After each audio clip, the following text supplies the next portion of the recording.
جی سوال ہے کہ عید الاضحیٰ کے دن روزہ رکھنا جائز ہے یا نہیں۔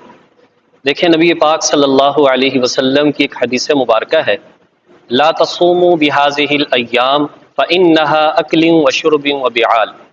اس حدیث مبارکہ کی روح سے یہ بات سمجھ میں آتی ہے کہ سال بھر میں 5 دن ایسے ہیں کہ جس میں روزہ رکھنا حرام ہے۔ 2 تو اس میں عیدین ہیں، یعنی کہ چھوٹی عید جسے ہم عید الفطر کہتے ہیں، اور دوسری عید الاضحیٰ، 2 یہ دن، اور عید الاضحیٰ کے متصل بعد 3 دن مزید جن میں تکبیرات تشریق پڑھی جاتی ہیں۔ یہ 5 دن سال بھر میں ایسے ہیں کہ جس میں روزہ رکھنا حرام ہے۔ تو اس سے یہ معلوم ہوا کہ اس دن میں جو ایک مستحب عمل ملتا ہے کہ نبی پاک صلی اللہ علیہ وسلم کے ایک عمل سے یہ بات ہمیں سمجھ میں آتی ہے کہ حضور علیہ الصلاۃ والسلام عید کے دن اپنے کھانے کا آغاز قربانی کے گوشت سے کیا کرتے تھے۔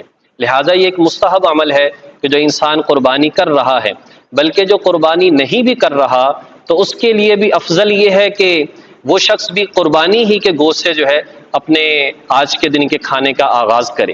تو اس کو چونکہ روزہ نہیں کہا جا سکتا، روزہ ایک شرعی اصطلاح ہے اور یہ بولی جاتی ہے سحری سے لے کر غروب آفتاب تک، لہٰذا اس دن کو روزہ نہیں کہا جائے گا، بلکہ بس کھانے کی ابتدا قربانی کے گوشت سے کرنا یہ ایک مستحب عمل ہے، کرنے والے کو ثواب ملے گا اور نہ کرنے والا کسی بھی طرح سے گنہگار نہیں ہوگا اور نہ ہی وہ ملامت کا مستحق ہوگا۔